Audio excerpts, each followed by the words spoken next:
Olá pessoal, bem-vindos a mais um 5 Minutes PM Podcast. Hoje na parte 2 do podcast sobre a certificação CAPM.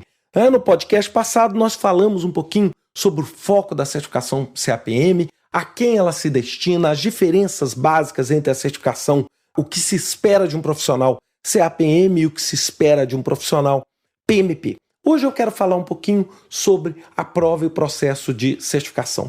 Terminei o podcast na semana passada falando sobre a exigência do diploma de segundo grau ou superior e as 1.500 horas de experiência em projetos ou 23 horas de treinamento. Agora eu quero falar um pouquinho sobre o processo, A certificação custa $225 para os profissionais que são membros do PMI, Ou seja, que podem aí estar se credenciando como membro do PMI, como estudante ou como prático, e $300 para aqueles que não são membros.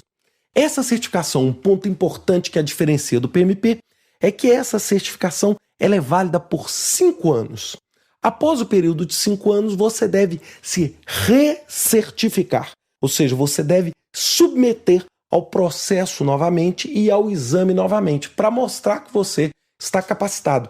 É diferente do PMP, porque nesse caso nós não temos os famosos PDUs, nós não temos aí o acúmulo dos 60 PDUs a cada ciclo de 3 anos para manter a certificação, mas sim um processo completo de certificação, lógico, com preço subsidiado, ou seja, o preço da recertificação é bem menor, mas ela exige aí os 3 processos. Bem, a prova. Como é que a prova é feita? A prova ela é integralmente baseada no PMBOK Guide 4ª edição. Então essa é uma diferença grande para a certificação PMP.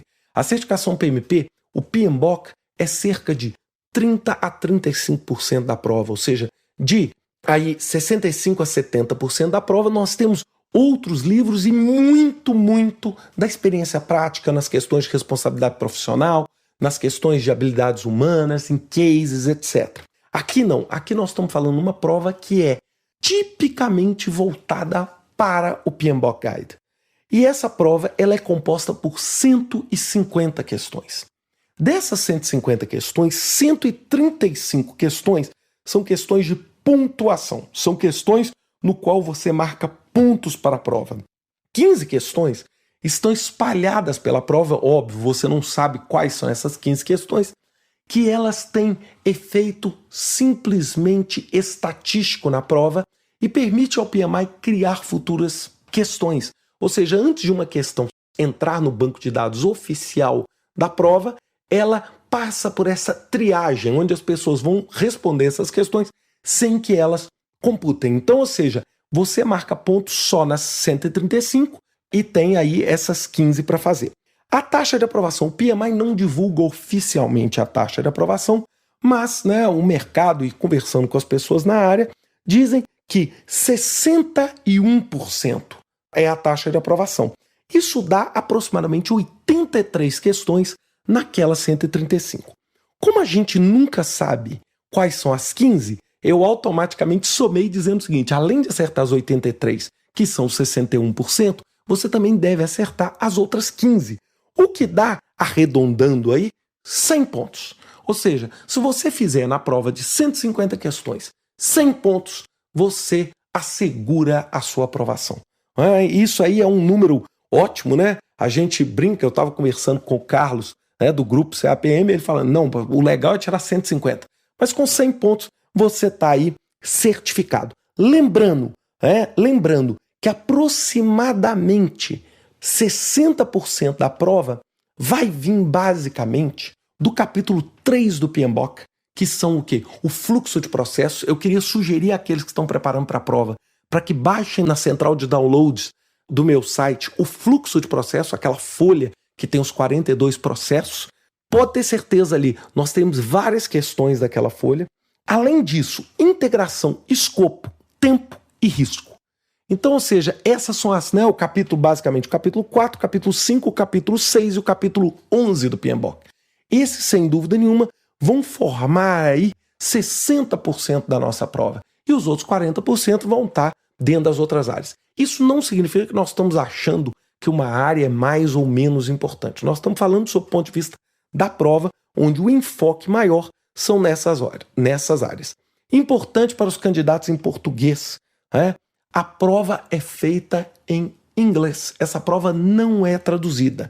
Mas nós temos auxílios para pessoas que falam em outro idioma. Você não pode levar o dicionário para a prova, mas você pode solicitar um auxílio, ou seja, uma espécie de bibliografia, onde você vai ter os principais termos traduzidos, etc., para ajudar você que tem, talvez, alguma dificuldade com o idioma. Sem dúvida nenhuma, eu acho um custo-benefício extremamente alto.